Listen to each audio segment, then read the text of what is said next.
back. Big news this evening. China's President Xi Jinping securing an historic third term.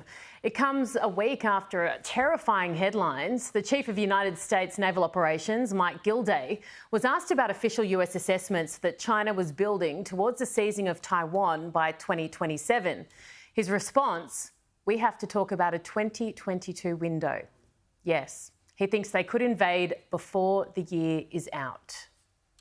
It's how the Chinese behave and what they do. And what we've seen over the past 20 years is that they have delivered on every promise they've made earlier than they said they were going to deliver on it. The US Secretary of State, Antony Blinken, is on the same page. He says China's desire for unification with Taiwan is on a much faster timeline. So what does the man who developed America's national security strategy think? And if war broke out on our side of the world in the next couple of months, what does that mean for Australia? I caught up with Elbridge Colby a little earlier and started by asking him whether this could actually happen.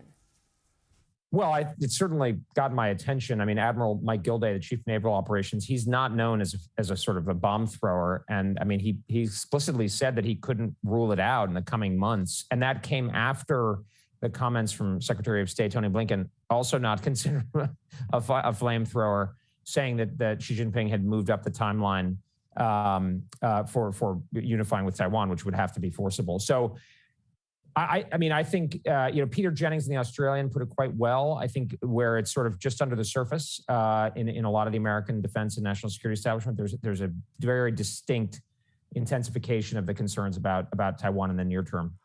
What would be the motivation for China to go now or earlier than expected? Well, let's, I think, start out with the background point, which is they sort of lust after Taiwan. I mean, I don't think that's an exaggeration to say that. I mean, Xi Jinping has been very clear about that. He centers the National Rejuvenation Project, which he closed his speech on that exact point, being about Taiwan, right? That's the critical part of it. And they're not going to get it peacefully. That's very clear. They're going to have to use force. And I think they're very smart, so they understand that. So why would they move sooner rather than later? There's a couple reasons. One is I think look, when countries make a decision to go to war aggressively, they do so usually because of their relative advantage over time, right? So people say the Chinese aren't really ready, but that's a relative standard. They may be in this decade readier vis-a-vis us than they will be in the future, because a lot of our stuff is coming out later in this decade or in the next decade. Australia's doing a lot. Japan is starting to wake up. Taiwan's starting to wake up. So they might think, hey, this is my best opportunity. Second reason is, why did Vladimir Putin go into the Ukraine? Well, I think some of it was vanity, legacy project. And I think you could think the same thing about Xi Jinping. The man's not a spring chicken. He's about 70 years old. So he might think, hey, I could have a heart attack in 5 years and die, and I'm not going to be able to do it. So I'm going to do this, and that'll elevate me to the pantheon of Chinese leaders, with Mao Zedong, some kind of pantheon. What would the consequences of an invasion into Taiwan by China and a potential victory be for Australia?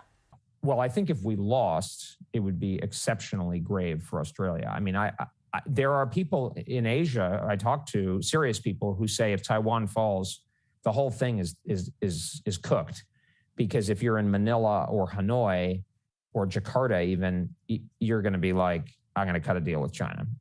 It's not, better to be alive than brave, heroic. This is not, Japanese islanders or guys on the islands, at the end of World War II kind of thing. Mm-hmm. And ultimately Japan too. And then Australia might not want to live under that, but that's a tough position. I mean, remember in World War II, when the Japanese rampaged all around Asia, and the U.S., and Australia kind of used, Australia was the base for pushing back. But Japan was 1/10 the size of the American economy. And it's equivalent size with the Chinese economy today. Australia's fate's really going to be settled closer to the first island chain.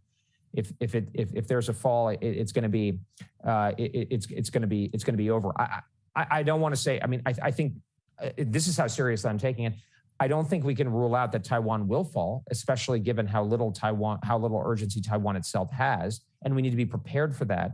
But here's the thing: if we get to that point, we shouldn't. And I don't think you clearly don't. But many people are sort of like, yeah, if we feed Taiwan to the Chinese, they'll be satiated. And it's like, no, obviously not. What are they doing in the Solomon Islands? What are they doing with this huge military? This is not what they're going to do. It's more like feeding some meat to a shark. Like they're probably going to get the idea. You whet their appetite. Exactly. Yeah, you kind of whet the appetite, especially if we back down or if we're kind of feckless in our defense. Then, if you're in Beijing and you're like, "Hey, I've been saying for years, the Americans and the Aussies and the Japanese are paper tigers.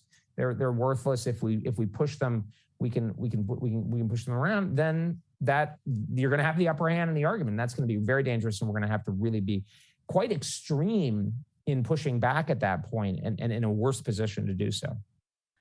I talk about this stuff all the time, as do you, but I still feel like to some degree I'm in denial. Like I do this show, I go home, I go to bed, I don't really think about it again until I read an article. Are we not taking this seriously enough? I have the same feeling, and I was thinking about it today. I've actually been sort of thinking about closing the gap. I mean, professionally, personally, I mean, I think, I feel, I talk about this all the time too. I'm on a campaign and I think it's real. I'm not doing this like for, just booster professionalism. I mean, if I'm wrong, people should hold it against me for sure. Bridge, I genuinely wish you were wrong, but I suspect you're not. Thank you so much for your time as always.